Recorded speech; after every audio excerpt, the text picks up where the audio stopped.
Hello there and welcome to FDW Season 3. FDW, what is up? I'll tell you what's up, Jose.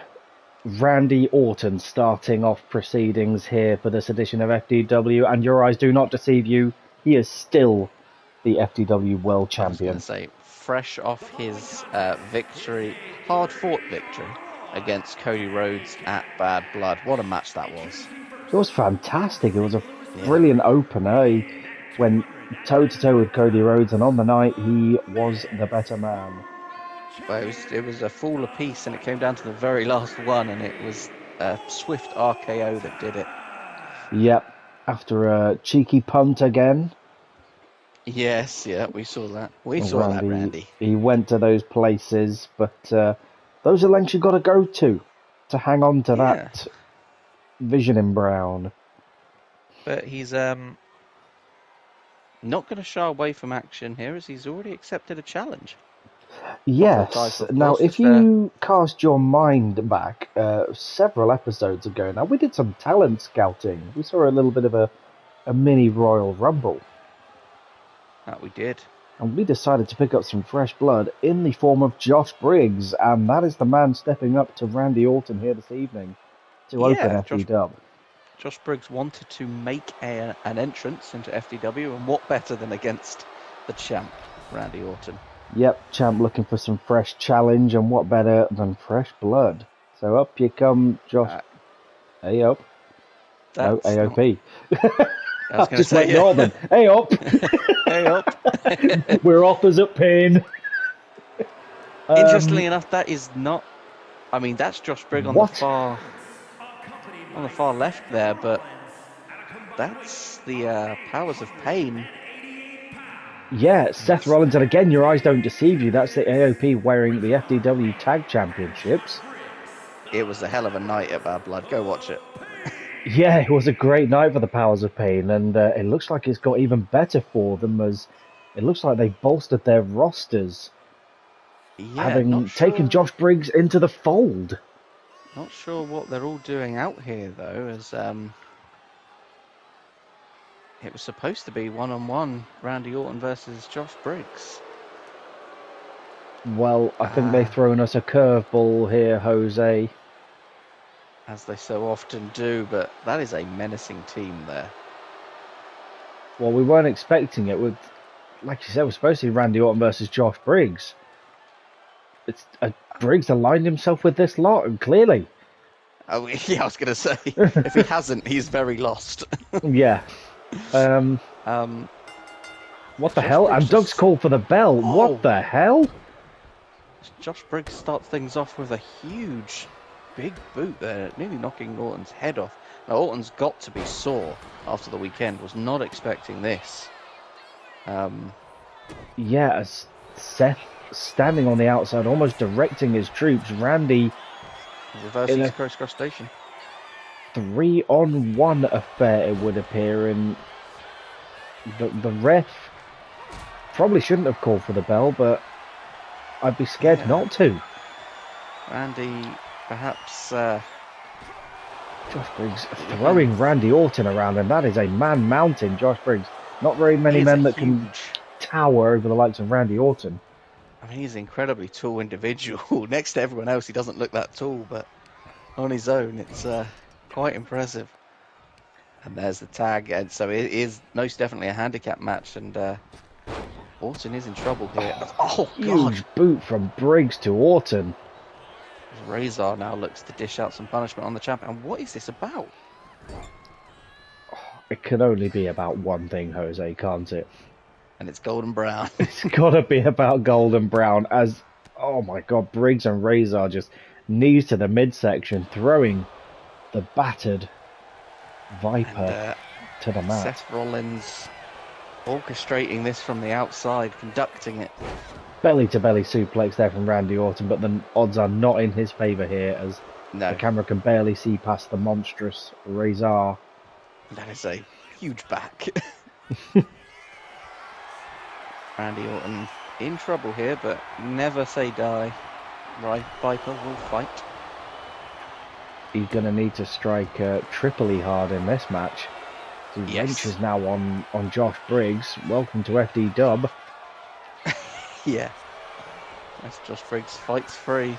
And the tiredness showing in Orton here. It's Josh Briggs once again just manhandling the Viper. 2, just a 1, not 2 2 already. Swift stomp, and yeah, I need clarification on what's going on here. Why this match has been allowed to go ahead. Intimidation tactics, clearly. Clothesline from hell there from Josh Briggs. Could this be enough? Count of 2. Oh, Orton with the shoulder up after 2.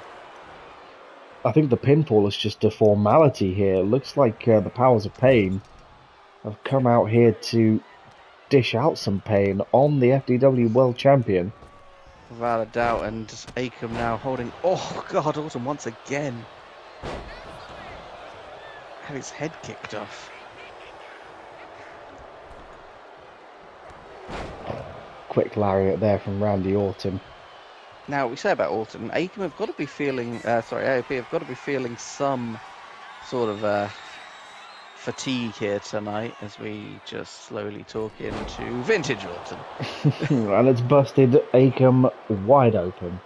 Akam took a hell of a beating against the likes of Fraxium at the weekend, so the fact that he's here tonight is quite impressive.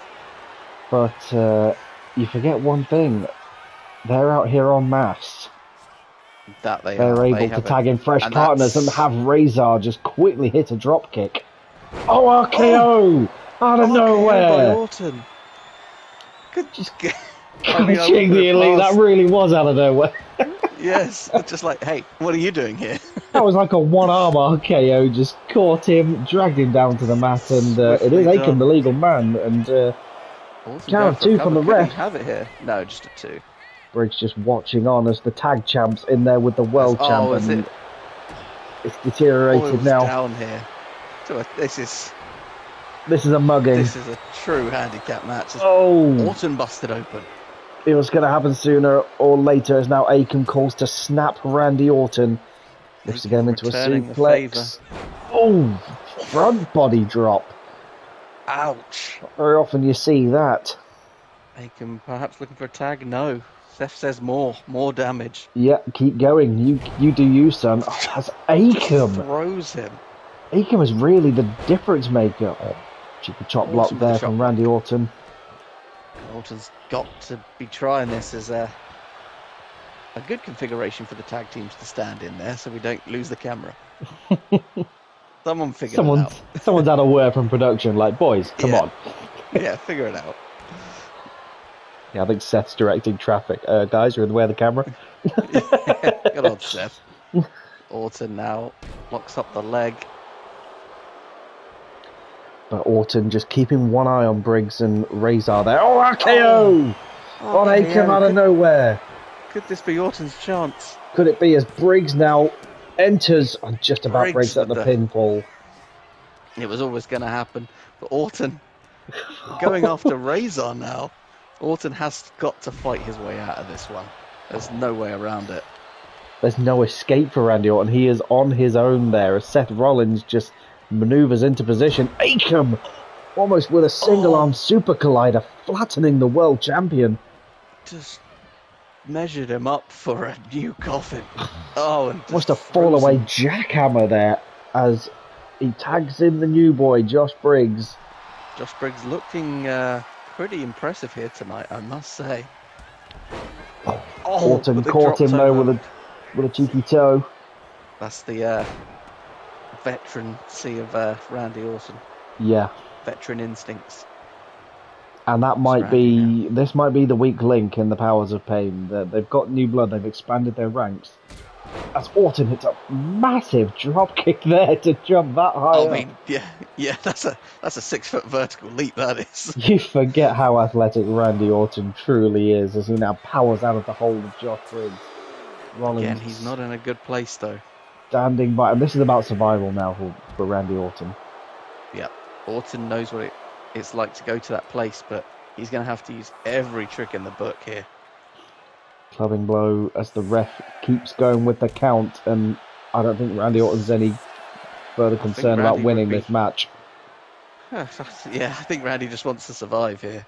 Yeah. And it doesn't look like he's going to leg break that sweep count there anytime soon. There's a count of 9. Will Randy just about escape as he gets all in the wrong part of town? Double count out. Double count out. This wasn't a match to begin with, let's be fair. This was an assault. Yeah, a match that should never have taken place. Questions, Jose? Yes, questions to be asked. Like what and the fuck? Well, I think the answer to most of those questions is going to be Seth freaking Rollins. Yeah, that's a fair assumption. And Josh freaking Briggs and A fucking Cam and Ray freaking Czar. We're going to try and get someone backstage to get a word with Seth Rollins to find out what's going on, but... Yeah. Randy this is interesting. Very quick. Oh. Tyler Bates and Pete Dunne, we're supposed to see coming out together, but Bates coming out solo to begin with. Is this maybe a new strategy from the New Catch Republic? It could be a good idea. Maybe, there has been this sentiment of Dunne carrying the New Catch Republic so far this season, so maybe a bit of extra light on Tyler Bate could give him that oomph to know that he has what it takes.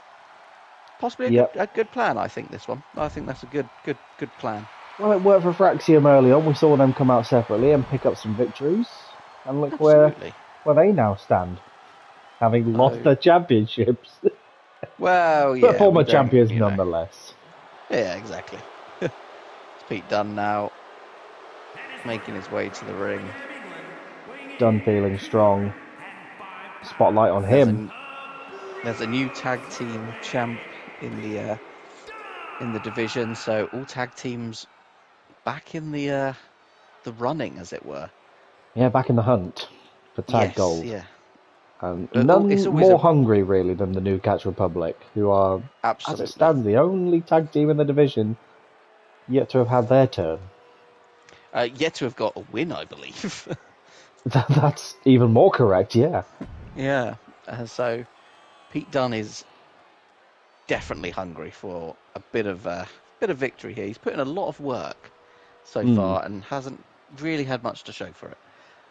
Well, we've seen glimpses of these two teams go back-to-back this season, or head-to-head, rather. Gallus, former tag champions in their own right. We haven't seen them in action in a handful of episodes now. Yeah. But looking to get back in between the ropes, a better way to do so than their old sparring partners, the New Catch Republic. This should be a good one. A nice knock 'em down, beat 'em up, brawl-around affair. Yep, the old catch as catch can, smash mouth, no nonsense approach.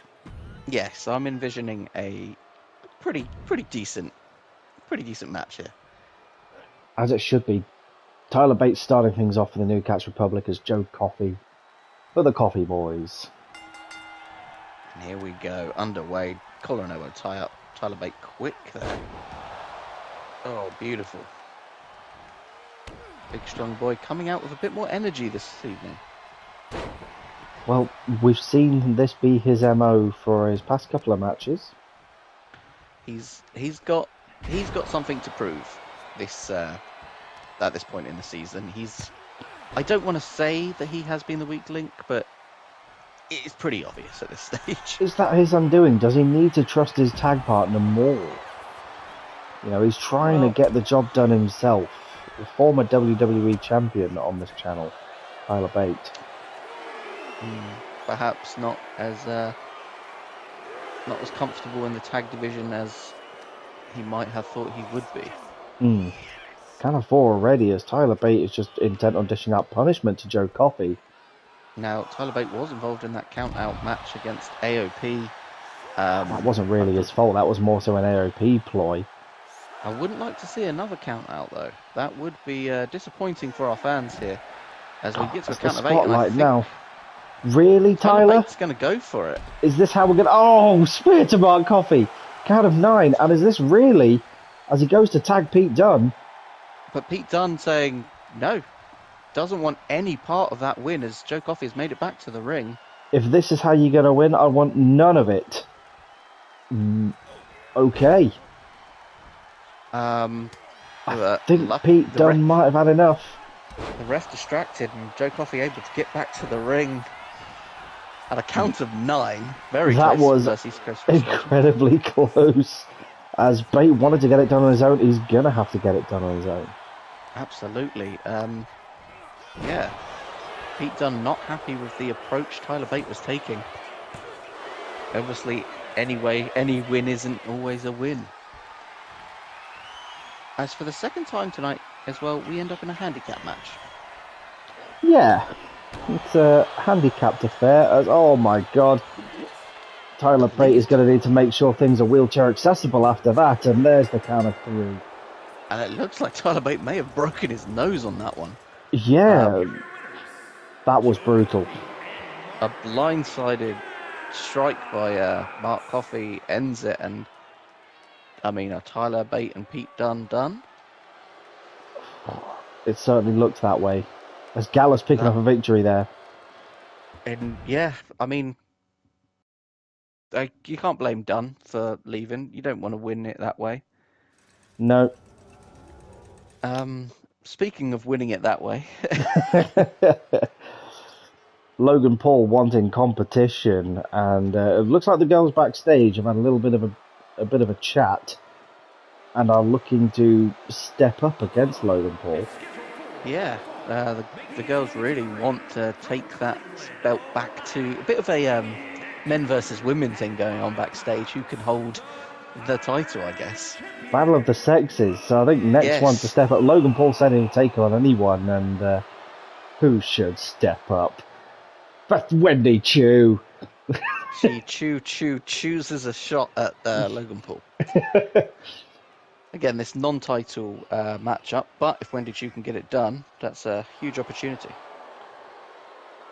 Yeah, as Logan Paul now.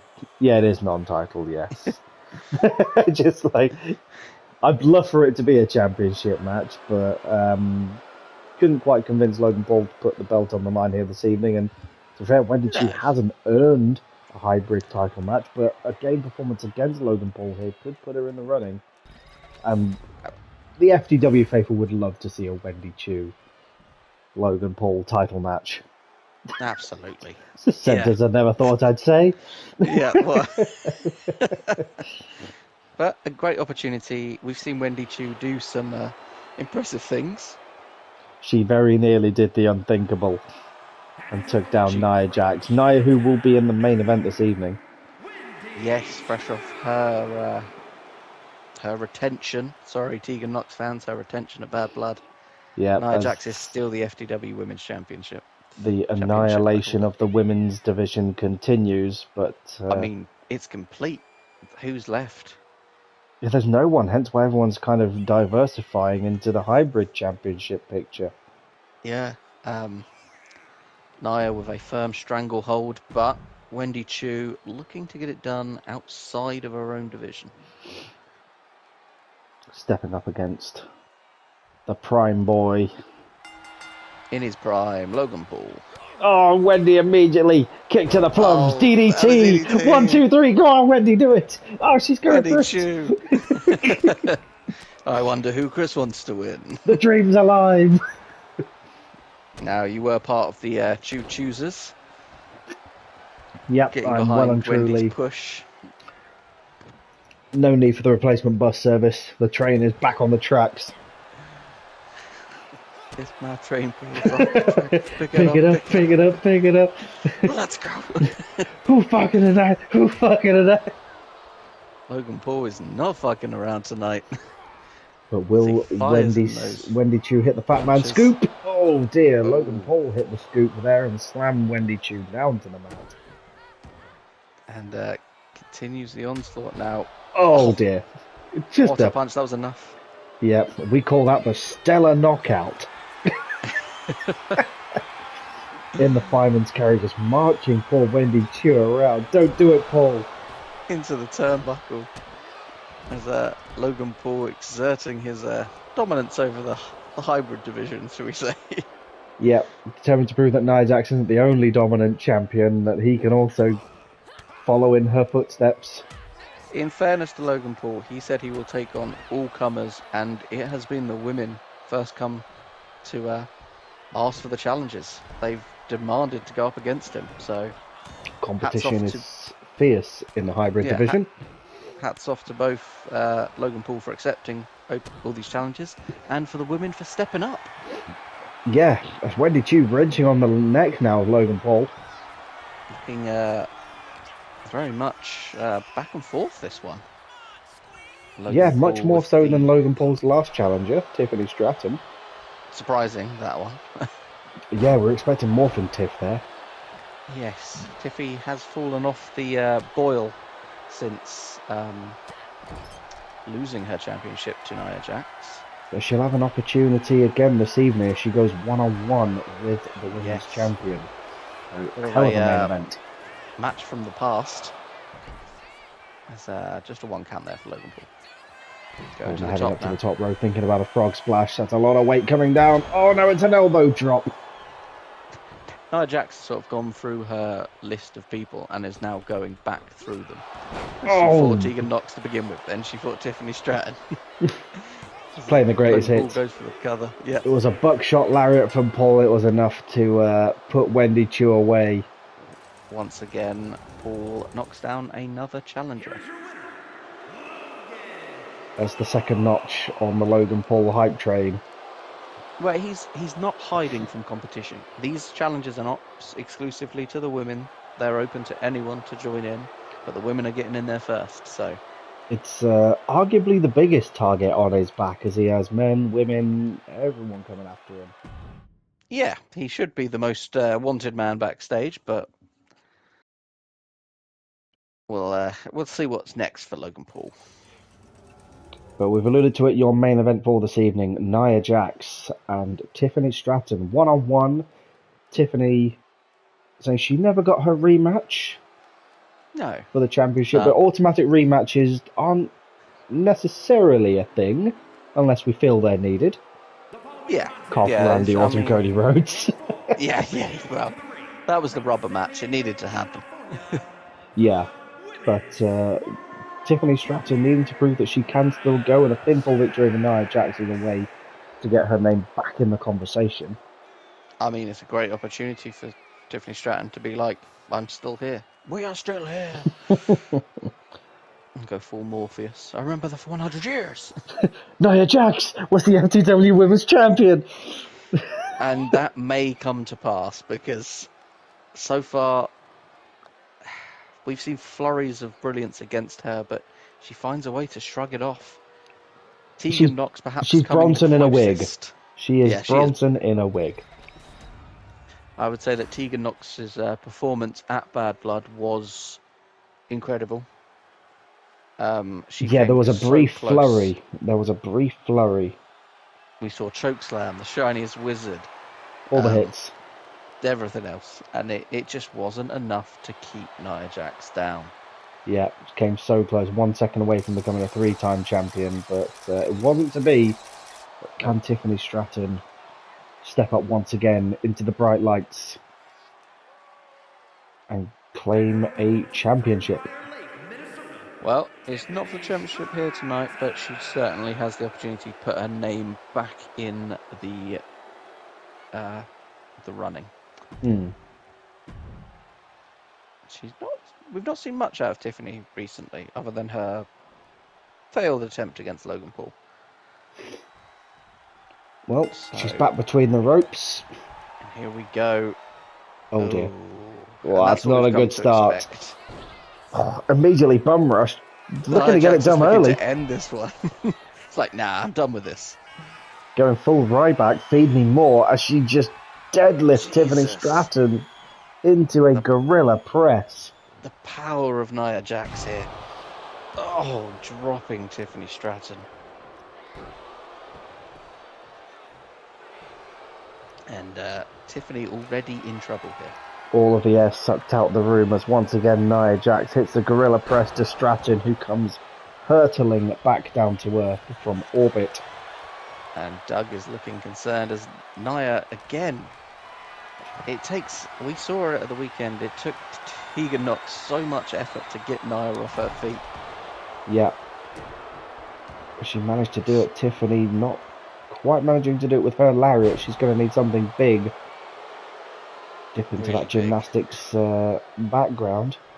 She can't afford to be caught either by Nia Jax. One power move is all it takes for Nia.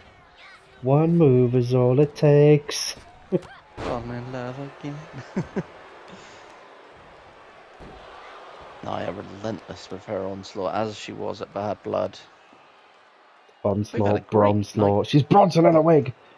We've had a great night tonight with almost every championship here on display. Just showcasing the breadth of talent we've got here on the purple brand. Beautiful leg drop to the arm there by Nia Jax. I'm getting reports that backstage Randy Orton is furious. Yes, he was. I mean, we don't know how that match came to be, and Orton is, despite fighting it, I think questions should be asked. Yeah, he's apparently saying that next week he will be airing his grievances as he's going to start to formulate a plan. What that plan is, we don't yet know, so next week expect to hear from Randy Orton. I was going to say, yeah, tune in next time. It's like, as he apparently has left the building, so we just leave the FDW champion to come up with his schemes. Well, to be fair, he's earned a quick leave as we get quite close to a count out here. Nice, just looking to dish out the punishment. Count of 8 now from Doug. Surely not. Stratton just dazed and confused on the outside. She's been told to get back in, and it's not going to happen for Tiffany. Doug is calling it. Tiffany deciding that she didn't want any of that. Yeah. And Nia Jax proving her dominance once again. That's a defeated looking Tiffany Stratton as Nia once again barely broken a sweat. What is it going to take? I don't know either. And yeah, a lackluster finish there. Well, all we know that next week we're going to be hearing from Randy Orton. Where we go from here, I do not know. No. Hopefully we'll find out more about Tyler Bate and Pete Dunne as well. Big questions there. Yeah. So tag division in a little bit of, I'll say a little bit of disarray. Yeah. Bit of turmoil going on. With the tag championships around the waist of AOP, if that faction is expanding at the rate that it is, it could be arguably more dangerous than the likes of Imperium. And that is saying something. Yeah, the locker room should be concerned. Well, stay tuned to FDW, as we don't know what's going to happen in the next episode, but we're looking forward to finding out, and we will see you soon. Laters.